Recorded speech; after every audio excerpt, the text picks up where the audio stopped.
Labą, kas žiūri šį video čia ir dabar. Dėkui, kad esate šitame energetinėme lauke. Visus kviečiu prisijungti, atsipalaiduoti ir pradėsime skaitimą, ką jums reikia išgirsti čia ir dabar, kokią tiesą jūs pasiruošę esate išgirsti čia ir dabar. Bet tą ir žiūrėsime, tą mum kortos ir šnekės. Kiekvienoje sekundėje, kiekviename momente yra mum atveriama tiesa, mum rodoma, pateikiama. Kiekviename momente mes galime surasti tiesą tame momente, kas yra tiesa.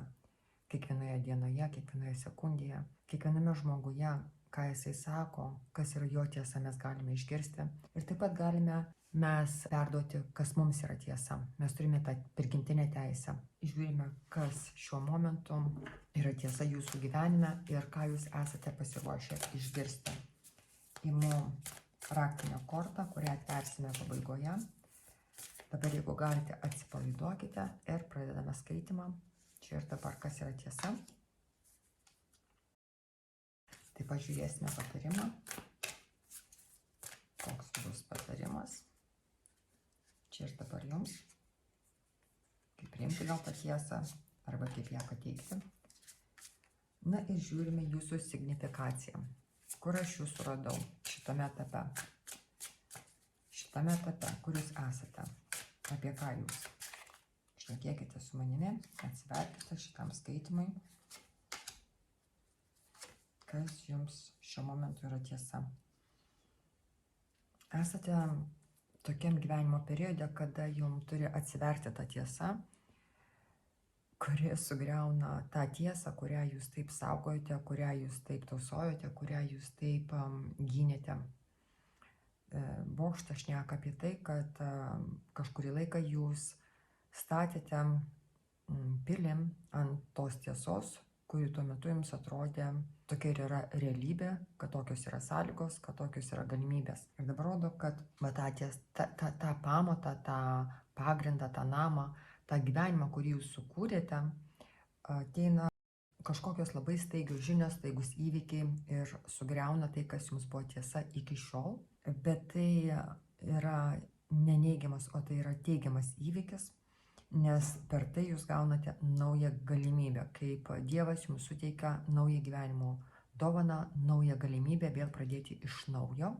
Ir ta galimybė jums yra duota kaip, tikrai kaip dovana, atrodo, jeigu jūs galvojate, kad netaip elgiatės ar klaidingai darėte kažkokius veiksmus, apgaudinėjote save gal, ar apgaudinėjote kitus, galvodami, kad tai yra tiesa. Ne tai, kad jūs apgaudinėjote norėdami, bet čia rodo, kad jum tas pagrindas, kurį laiką tarnavo, ta tiesa, kurią jūs turėjote iki šiol, jums tarnavo jinai. Jinai jums suteikė stabilumą, jinai jums suteikė tvirtovę, jinai suteikė ten, kur jūs galėjote pasislėpti, kur jūs galėjote apsisaugoti. Šiuo metu jūs esate tokioj būsenoje, kur jūs kaip dar nežinote, kuria kryptimi pasisuks jūsų gyvenimas. Daugumas iš jūsų, ne tai, kad jūs abejojote, jūs paprasčiausiai nežinote. Tai yra tokia nesvarumo būsena, neutrali būsena, kada jūs nei tai kažko tai siekite, nei tai kažko tai bijote, ar nei tai nuo kažko tai bėgate. Gali būti, kad šiuo metu labai daug informacijos ateina ir jūs ją sugerite. Greičiausiai tai informacija internetu gaunama.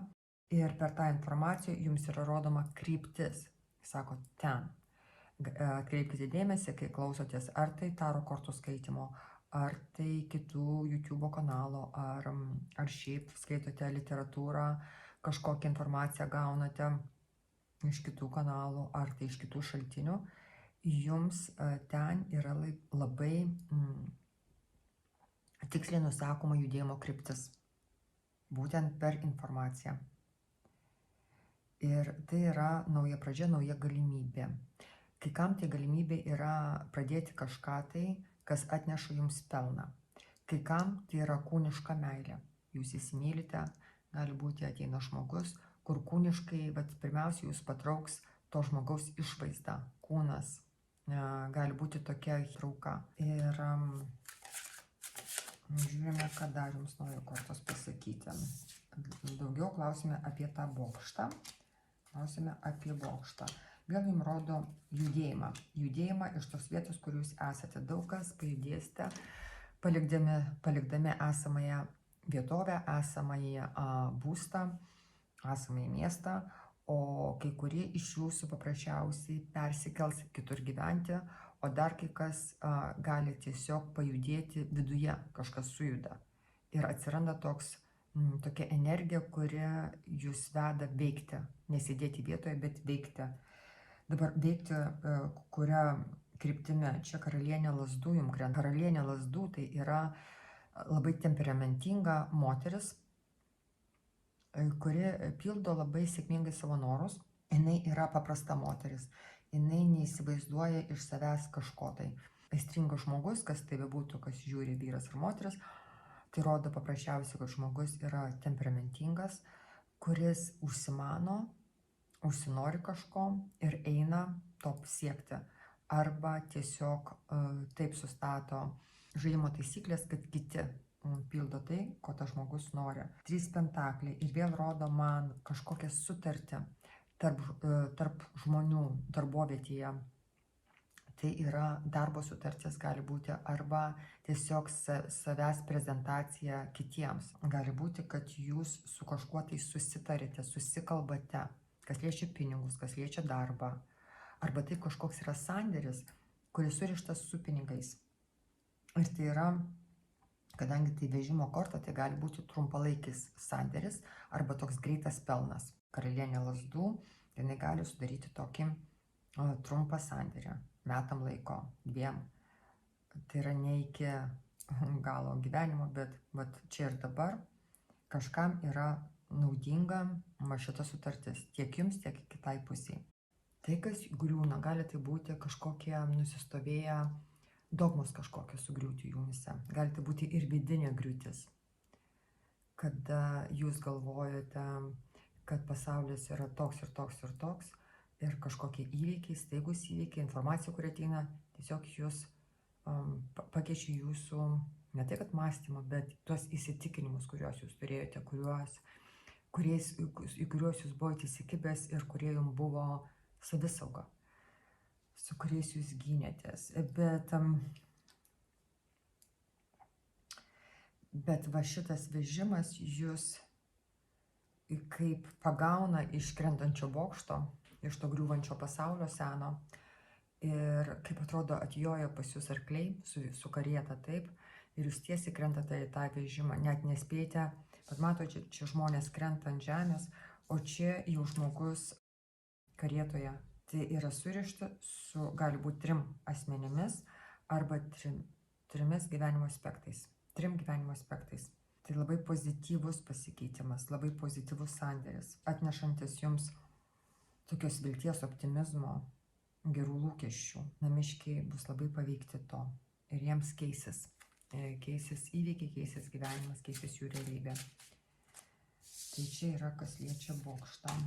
Dabar žiūrime informaciją. Kas čia per informacija, kuri pas jūs ateina?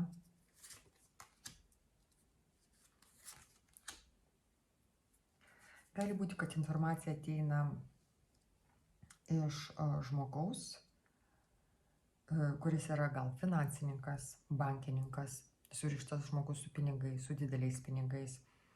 Gali būti tai darbdavys, gali būti kai kam vyras.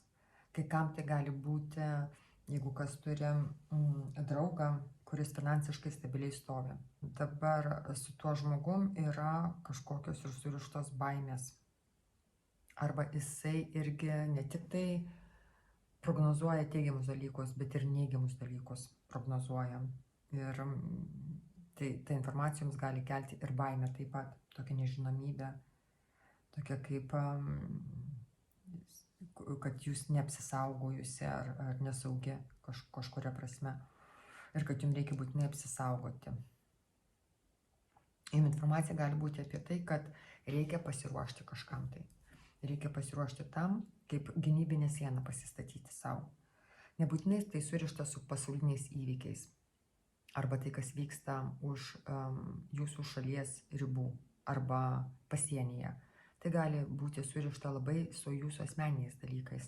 Informuoja jūs apie tai, kad reikia pasiruošti.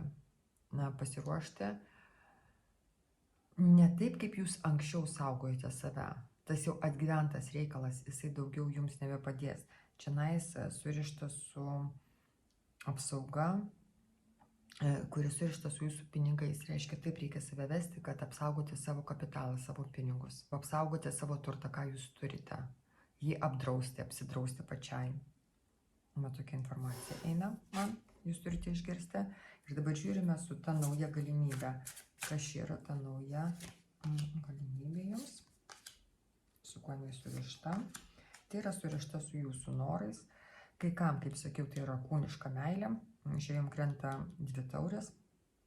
Ir karalius taurių, tai yra kai kas susilaukia to svajotojo savo princo. Tai yra žmogus metuose, tai nėra jaunas jaunuolis. Tai yra jau žmogus mėtytas ir vėtytas gyvenimo, bet tai yra visgi romantiškas žmogus, romantiškas partneris, kuris moka užjausti, tai yra širdingas žmogus.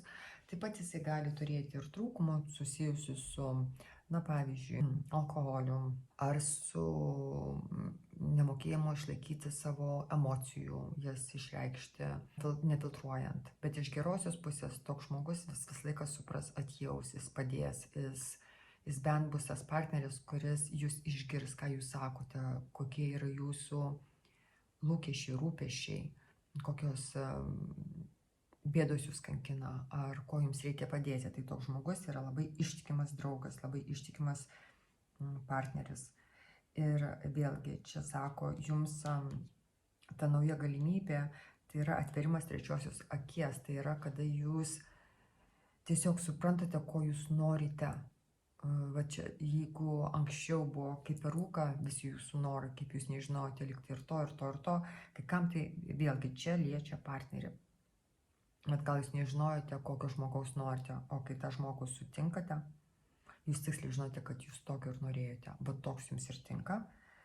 Taip pat kitiems, jeigu tai nesurišta, jeigu jūs jau turite partnerį ir nesurišta su meilės santykiais, tai yra norų išsipildymas, taip, arba noro išsipildymas, kuris čia yra sandėris tarp 2 žmonių, tas supratimas abipusė tokia chemija, kada 2 žmonės susitarė lygiomis teisėmis, kada 2 žmonės išgirsta vienas kitą. Ir kai kam tai gali būti surišta su vyru, tai yra santėris su vyru. Kai kam taip pat taurių karalius reiškia gydytoją, psichologą, psichiatrą. O irgi. Čia gali būti ir surišta su jūsų sveikata, nebūtinai psichinė sveikata, bet aplamai kaip sveikata. Bet šita galimybė jums kaip atveria tikrai tą trečią akį, kur jūs pradedate matyti pasaulį kitaip, suvokti jį kitaip, matyti kitomis spalvomis. Tai čia irgi yra apie tai. Dabar žiūrime, kas yra raktinis momentas šiuo metu, ką jums reikia išgirsti. Tai yra saugus, čia parašyta, palankaus vėjo kelionėje. Laikyk mane saugiai, leisk man, reiškia, bangų vedamas atvykti namo. Ir jums iškrito vežimo korta, kaip aš sakau, tai yra judėjimo korta, tai yra, galite fiziškai tiesiog paimti ir pajudėti iš vietos, kažkur tai išvykti. Ir čia sako, kad šita kelionė yra saugi, praeisinai sėkmingai. Ir koks yra patarimas?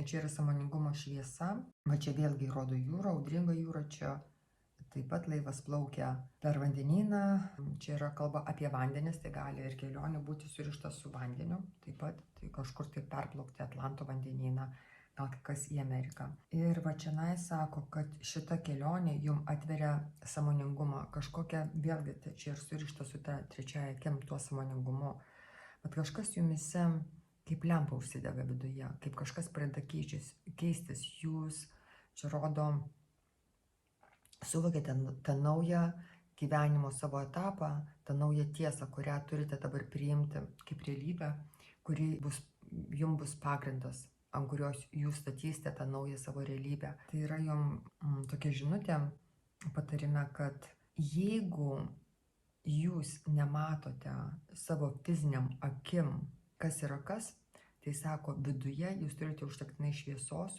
suvokti. suvokti, kas jūs, kas yra jūsų aplinkoje, kur jums reikia siekti, kur jums reikia vykti, kur jums reikia keliauti, kad ten, kur jūs pajudėsite, jums bus kaip dovana savo pačiai. Tai priimkite tą dovaną, nebijokite judėti, nebijokite keliauti. Ir čia ir dabar savo pasakykite, kad tik tai veiksmas, tik tai mintis, tik tai pozityvas jūs ves į tą ateitį, kurį jūs norite, kurio netgi jeigu jūs ir nesvajojate ir esate tokiam pasimetime, ar esate tokioje kaip griuvėsiuose sėdite, kada atrodo viskas sugriuvo ir nežinote, kur pajudėti. Tai sako, jums tik reikia nueiti vidų ir pamatyti, kas ten jau yra apšviesta, kas jums yra, kokia informacija ten slypi, kad jūs ją ištrauktumėte į paviršių. Nebijokite savo minčių, nebijokite pripažinti savo, ką jūs jaučiate, ką jūs intuityviai žinote šiuo metu. Nebijokite to, nes tai ir yra jūsų kelias, tai ir yra jūsų nauja pradžia.